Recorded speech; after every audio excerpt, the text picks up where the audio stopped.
All right, Jeff Zimmerman here with the champ, Yeah. Tim Desert Storm Bradley, two division world champ, and oh, by the way, a Hall of Famer.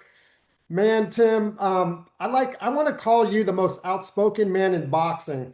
And I mean that affectionately. I gave Keith Thurman the most interesting man in boxing, but I think you're the most outspoken in a good way. How you doing, champ? I'm great, man. I appreciate that. Hey, look, man, I'll take the title. I'll take that title. It is what it is, man. Man, I don't really to put too much thought. I'm just me. And everybody have their own perception of me and how I deliver things and how I talk about boxing. But man, yeah, I appreciate that. Hey, let's Thank see it. Let's see if we can get that to stick, man, because you deserve it in a great way. thank Um, you. but listen, before we dive into what just took place in Vegas, I ran into you at the weigh-ins. I appreciate your time always. Um, we all woke up Sunday morning, some earlier than others, to the passing of a legend, Ricky Hatton. You guys, Um, yeah, you guys kind of crossed airs a little bit. I mean, you're a little bit younger, but when you saw that man, just talk about him a little bit. well, it was a shocker, man. I actually years ago I had an opportunity to actually go to England and spar him. He was a guy that I definitely paid attention to because of his nature. In the sport, what he did inside that ring, I respect it, man. He brought the pain. When you fighting Ricky Hatton, you gonna get a relentless son of a gun, tip top shape. And I respected that, and he gave Kasazu his first loss, man. Like his when Kasazu was Kasazu. Right. So I don't know if it was his first, maybe it was his second. I'm not sure, but I just know that he beat Kasazu when Kasazu was on the top, and I became a fan of Ricky Hatton. But we was around the same weight class. The reason why I didn't go to England and spar him is because I felt like I was going to fight him one day. Hmm. I felt like I was going to fight him one day. But I would say, um, in today's boxing, I don't think we've ever seen I don't think we have a following of. I've seen a following of an entire country behind him, man. I know Canelo Alvarez, he's the face of boxing or whatever. He has Mexico behind him. But Ricky Hatton, man, he had some die-hard fans that would travel over here to America, man, and support him. I mean, I remember thinking Joshua thought that his fans would travel over here to America, but that wasn't quite so once he got here. But yeah, Ricky Hatton is definitely a legend himself. Very sad news. I send my condolences to his family, all of his loved ones, and rest in peace, champ. Yeah, the only one that may compare in following would be Manny Pacquiao. Yeah, yeah, Manny Pacquiao. Absolutely, I agree with that. The Philippines. I mean, there's a ton of Filipinos here in America. Right. I know there's a ton of English as well. However, they will come across that big pond, man, and they will fill an arena, and you will hear that chant. There's only one Ricky. Yeah, man. That I mean, dude, breathtaking, man. Seriously, kid, I Yeah. got the chills right now just saying it. Yeah, me too. I was devastated. I got to interview him before he went into the Hall of Fame, and it was such an honor, and God, it's heartbreaking. But Yeah. um, but not to, do this on a sad note. He would be proud of this, and he'd be proud of what transpired on Saturday night. Uh, Bud Crawford, your guy, put on a master class and pretty much did what you told everybody he was going to do. I think he told Fight Hype the day before, watch out for the secret weapon, the uppercuts. Canelo avoided the uppercuts, but just break down the fight and what you saw and just what you know. Um, just I'll say this. The crazy part is that he can do better. Bud can do better. He had a fantastic job, master game plan. The game plan, obviously, when I looked at it, he came out in the southpaw stance and he took Canelo's jab away from him. As you know, if you take a fighter's jab away from them, then it's hard for them to really land. You force them to use one shot, and he forced them to use his backhand, his rear hand. Crawford was ready for the loop in the right hands. Crawford was ready for the body shots. Occasionally the straight right hand to the body would land for Canelo, but sooner or later Crawford start getting out of the way of that as well by just pivoting, on an angle and making Canelo reach. There were spots inside the ring that I saw Crawford, tried to counter a lot of the stuff that Canelo was doing. And that I would say this, that work from Boots helped in that aspect because Canelo was reacting to a lot of the counters that Crawford was throwing. Usually in the past, Canelo would stand right there. He would lunge and he would stay in place, keep his feet in place. However, Canelo got his back out of the way, got his head out of the way, and kind of stepped back out of range when Crawford was trying to counter him often. So, I give Canelo props for that, but Crawford again made a ton of adjustments in there. He stepped on the gas when he needed to step on the gas. He took advantage of that high guard, like I was saying. He took advantage of all the footwork of Canelo, how slow he is, how monotonous he is, where he's stepping and he's kind of like coming forward, stepping with his back foot first and then stepping in position in the range. And Crawford just, again, kept turning that corner, kept going to his right, kept going to his right, forcing Canelo, again, to use that right hand. And I mean, even that left hook he was throwing, the left hook he was throwing, Crawford was blocking that and getting on the inside of that and countering up the middle, catching, blocking, and shooting with combinations. Crawford even showed him how strong he was. He was along the ropes. He stepped in, he tied him up, he turned him off the ropes. I mean, Crawford did everything he needed to do, and he did everything at the right time and the right moment. And I knew he would, man, because boxing, yes, it's a game of chess, man. You have your chess pieces and how you use the chess pieces, man. That's the difference between being good or great. Years ago, I've always known that this guy was special. I saw this years ago. When I first sparred him. I mean, I sparred, hundreds of rounds with different champions, from around the world, man. I've been in the ring. I was an amateur. I had over 145 amateur fights, fighting in national championships, fighting overseas, fighting against different guys from different countries.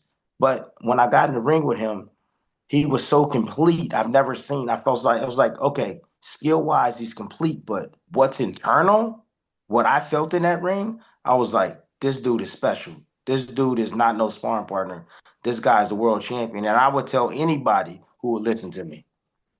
You know what, Tim? That was my next question, and you gave it quote for quote on what you said back then. This is no sparring partner. This is the world champ.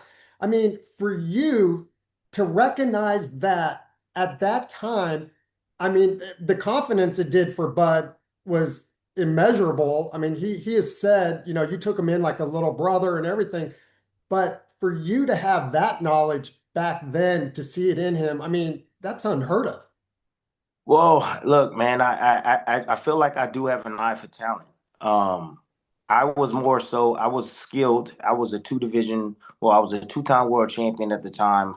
I was getting ready to fight against Devin Alexander, and then I fought against Manny Pacquiao shortly after that. But I would say, battle tested, man.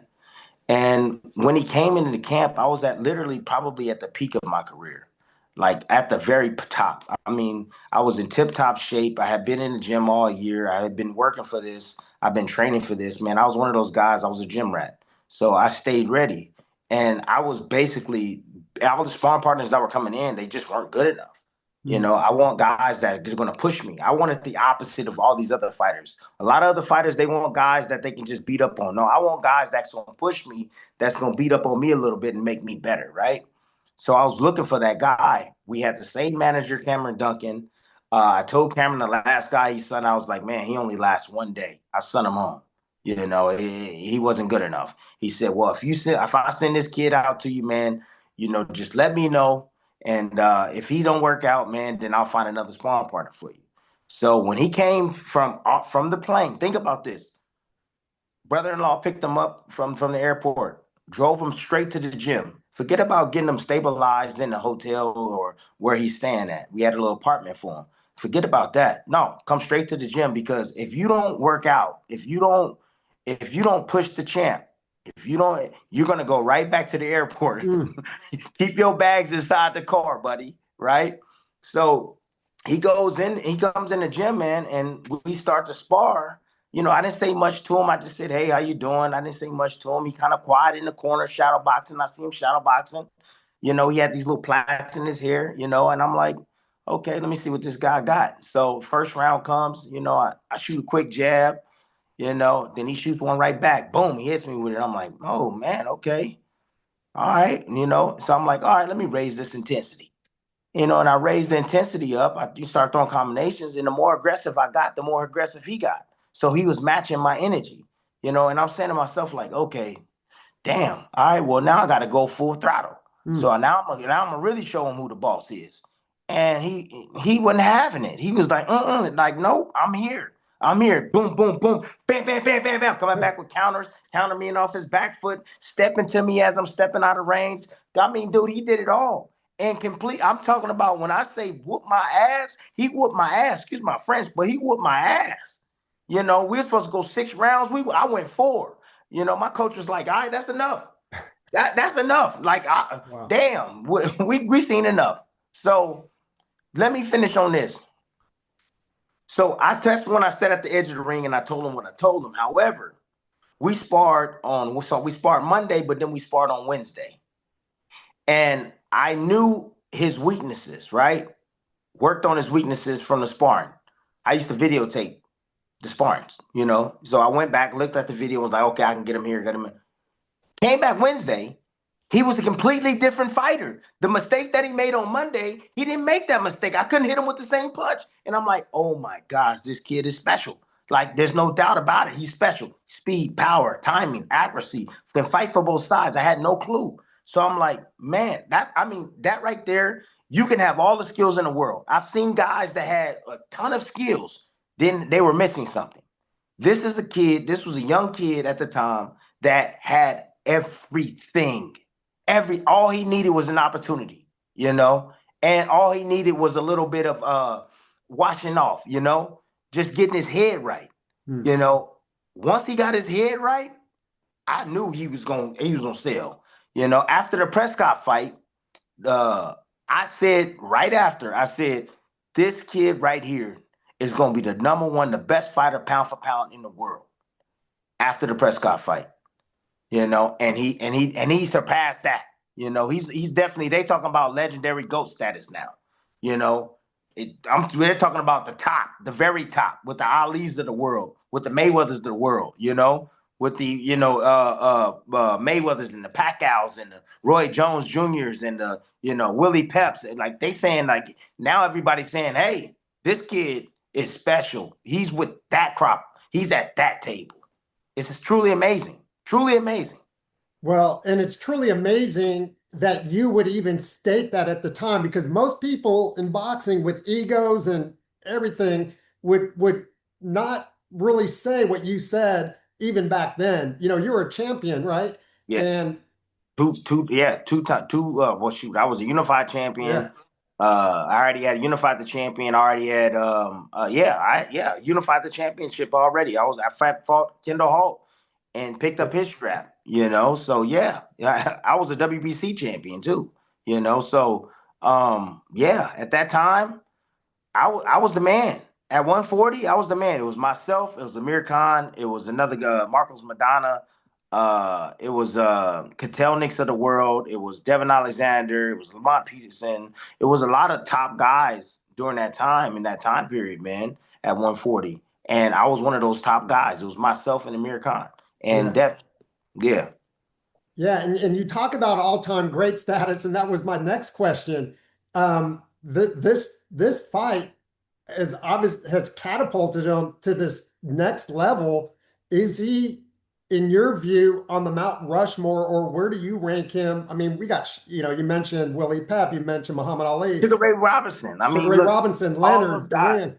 Yeah, Yeah, I mean, look, skill for skill, absolutely. As skill for skill, absolutely. And this fight right here, he defied all the odds of boxing. All the adages that we always hear. I mean, people were literally like saying like, "Oh, he's gonna get knocked out. He's too small." There's weight classes for a reason. All that stuff. I was trying to tell you guys, man. Like special fighters, they can do special things. When you have that much skill, you believe in yourself, and he has the strength to go along with it, and he has the stuff that you need internal, right? That determination. I'm like, you can defy the odds of boxing. You can break those shackles. That came from just average Joes. Average Joes can't move up in weight like he did. The secret, it's a video that's going around, like a little YouTube short or something going around. the secret that I knew before this fight even happened is that I knew weight wasn't going to be an issue.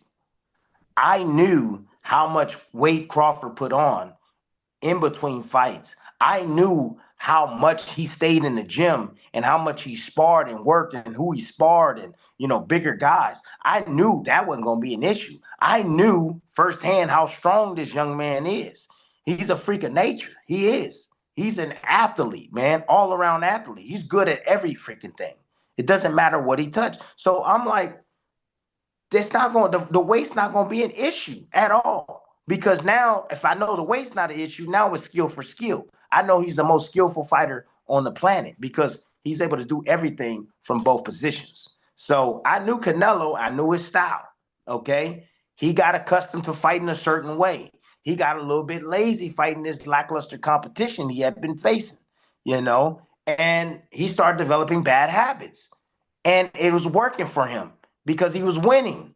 However, I knew a mastermind, a genius inside the ring, a kid with a photographic memory, a kid that can change and be completely different. Not Monday and be completely different, entirely different fighter on Wednesday. I knew, damn it, ain't no way Canelo can beat him. He can't outthink him. The best fighters in the world, Floyd Mayweather, all right, grew up in my era. Well, I grew up watching him, came towards the end of his career or whatever. Smarts. That's what he fought with. He fought with brilliance, strategical brilliance. Yes, he has all the attributes: speed, power, timing, skill, ring IQ, all of those things, hard. He worked extremely hard. That's another thing y'all don't know about Crawford. This dude is the hardest working guy in the business. No days off. 0 days off. I'm like, Crawford, give yourself some rest. He says, oh, it's active recovery. I'll go play some basketball or something. This is my rest day. Oh, okay, man, you out here sweating real bad out here playing basketball, man. You should be resting. Nah, man, we don't have no days off. That's how we stay ahead of everybody. Hardest working. And the only other guy that I've seen that worked as much as Crawford was Floyd Mayweather. So not only is he talented, but he works like he got $2 in his bank account. He works like he ain't never accomplished anything in his life. That's the difference. That's the difference between the level of focus, commitment, and determination, and staying disciplined. Most athletes can't stay disciplined. When they on top, they start to fall. Okay? Success starts to get to you. You start to get comfortable. Crawford, that's the thing. He's never got comfortable. He's never satisfied at all. So I'm curious to see what he's going to do next. I don't know. I don't want to talk about it. I'm just saying I'm curious as hell, just like everybody else. He's going to enjoy his time off, and he's going to come back. He's going to let us all know. But special human being. Oh, and let me just talk about just his background and his mom, and being a single mother, his dad off, in the military, and how she raised him and how she made him compete, how she put him in situations to grow his mentality and to grow him as a man, believing in himself. She paid people in the streets. Can you imagine that? That's like child abuse. That's child abuse. Right, Man, right. can you imagine? Hey, man, you want to make $10? Come down here and try to whoop my son behind, to toughen him up, And then after, don't even show him no kind of love and no affection. He had to keep fighting for her, for her acceptance. Like, so she created a monster, mentality. So like all the women, single women out there, single moms out there, I should say, you too can build your son and turn him into a man. Just look at Miss Deborah and the way she did it, And then let's talk about Crawford's team. Crawford's team. I ain't never seen nothing like it. Man, he has 4 trainers. 4 trainers. And he got a genius. He got a genius that they don't really talk about. The strength and conditioning trainer. That's phenomenal. Crawford can be a 15-round fighter. That's how much in shape he is. He can be a 15-round fighter. Can Crawford fight in any era? Yes, he can. He can fight in any era. It don't matter what era it is. He can fight in it because he has all the capabilities. He's at everything. He's one of the most complete fighters that I've ever seen in my life. Okay? So when you compare him to Floyd Mayweather, when you compare him, and years ago, I used to say that he can beat Floyd Mayweather. People looked at me crazy.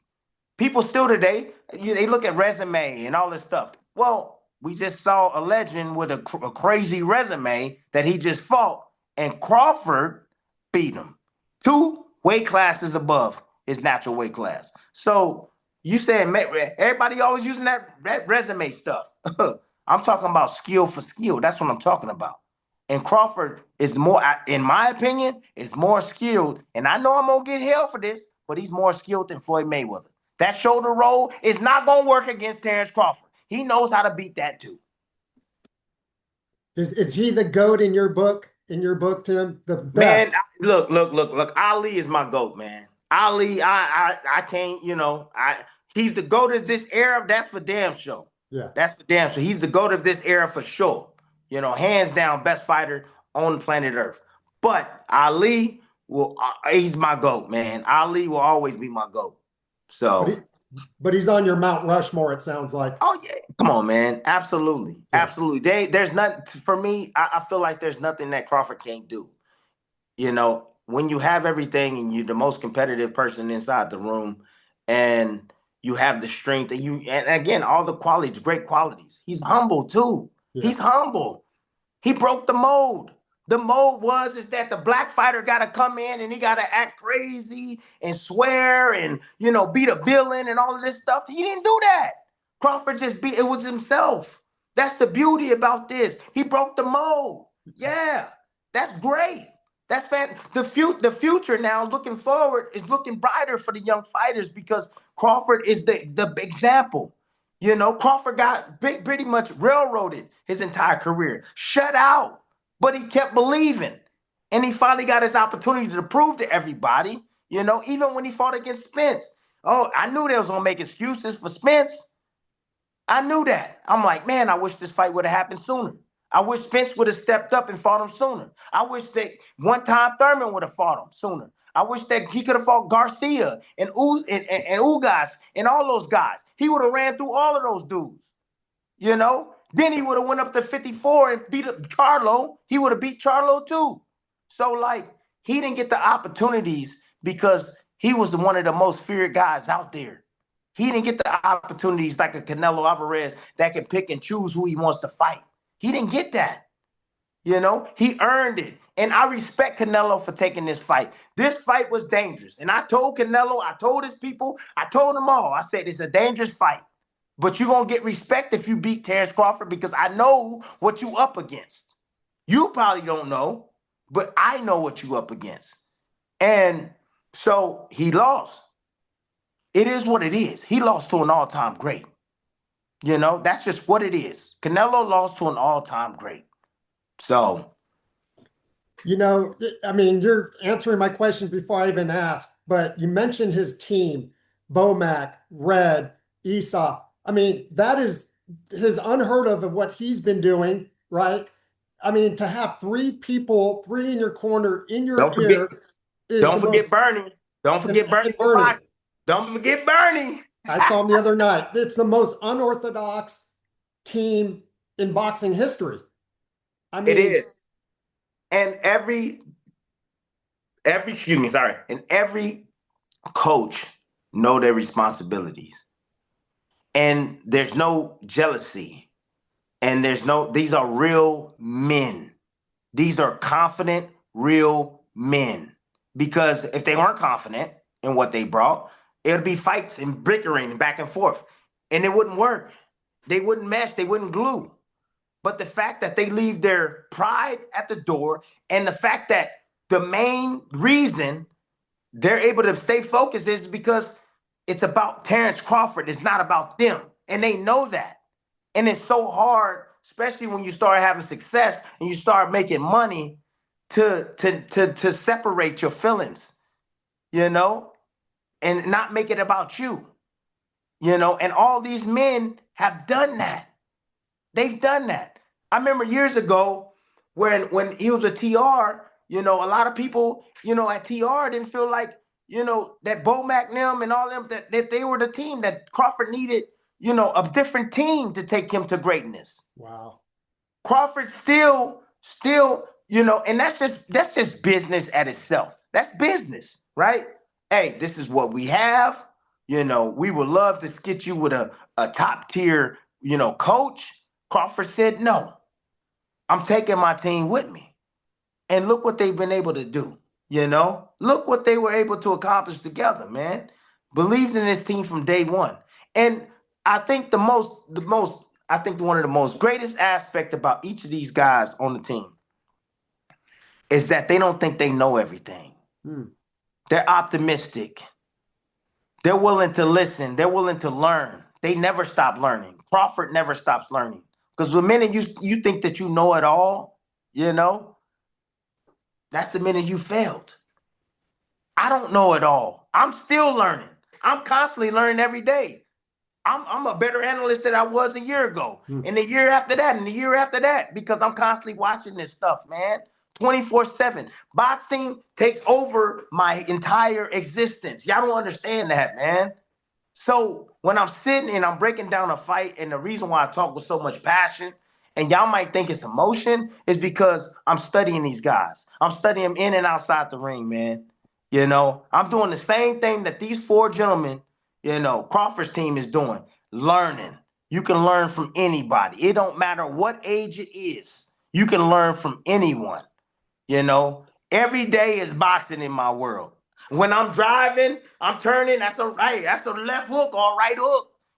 I'm thinking about boxing even when I'm driving. You know, so that's the way they are. Constantly thinking about growing as a trainer. As a mentor, as a father figure, being a right and perfect example for the youth out there, man. And it's remarkable, man. And they need a movie. I'm Crawford needs a movie. When it's all said and done, Yeah. somebody needs to step up and they need to make a movie about this man for real.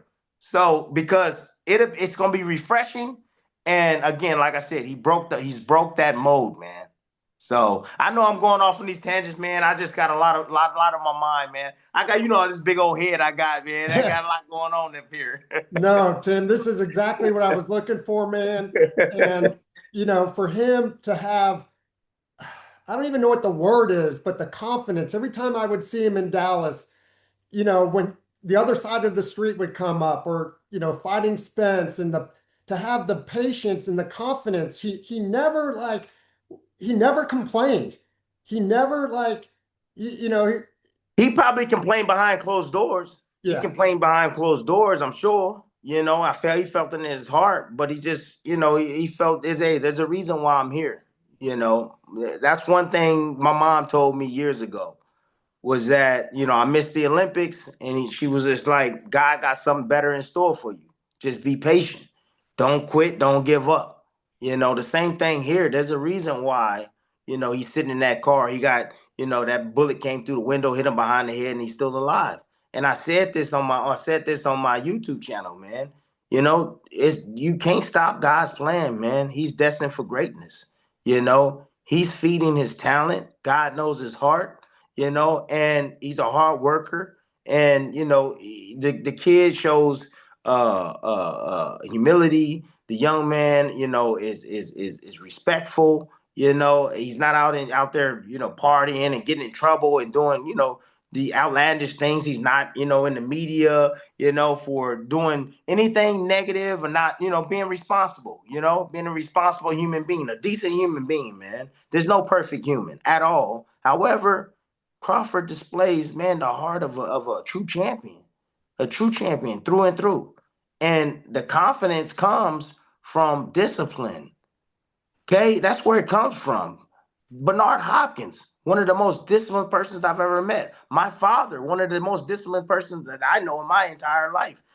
Discipline is what gets you there. Floyd Mayweather, discipline, a lot of discipline. That's what it is. That's exactly what it is.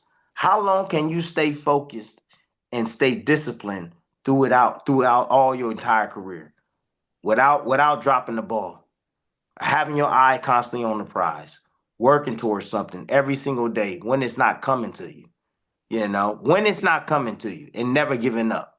So, and that's Crawford. And that's what he did, and that's what his team did. And they just made history, history. And Crawford gonna be talked about. You gonna mention Crawford 100 years from now when boxing is still going on. Crawford name will still be up there. Mayweather's name will still be talked about. Ali name will still be talked about. You know, Sugar Ray Robinson. You gonna hear his name, and it's gonna ring around boxing for years to come. There'll never be another Bud Crawford. And to see him getting his flowers, Tim, is amazing. And to know that you recognize that talent before anybody else and the most outspoken man in boxing. Before we wrap up and get cut off this Zoom, what's next for you? Obviously, the ESPN deal's no longer with Top Rank. We need your voice. We need you in the boxing business. I know you're not going anywhere per se, but anything to report. Now, I mean, look, man, I'm waiting to see what Top Rank is gonna do. You know, that's my next move. ESPN, I'm with ESPN until December, the end of December. If ESPN get back into boxing, we'll know next year sometime, and see if if they start doing some boxing and stuff like that, then hopefully they'll want to hire me. But yeah, I'm waiting on Top Rank, man, to see exactly where they gonna be heading, and hopefully I can get a position over there and continue this broadcasting and giving the fans, the real, man, giving them the real. But yeah, that's pretty much it for me. Looking forward, I'm just waiting, playing the waiting game. Tim, when I saw you at the weigh-ins, and it was crazy, and I said I want to interview you, and you gave me your email, and it was decibels, the noise, and you're like, "Oh yeah, you'll get it." There's no way I wasn't getting that email to do this interview. You gave me exactly what I was looking for. You gave the fans what they want to hear. Yeah. Man, I appreciate it. I hope this is the first of many. I've met you in the past, but I hope we can do this ongoing, man. You're amazing. Thank you. Hey, I appreciate you, man. And by the way, guys, he remembered my email without writing it down. That was brilliant. That was brilliant. I was like, you gonna remember that? I was like, I believe you. So, anyways, thank you, man. Thank you for your time. I appreciate you, man. Thanks for the kind words.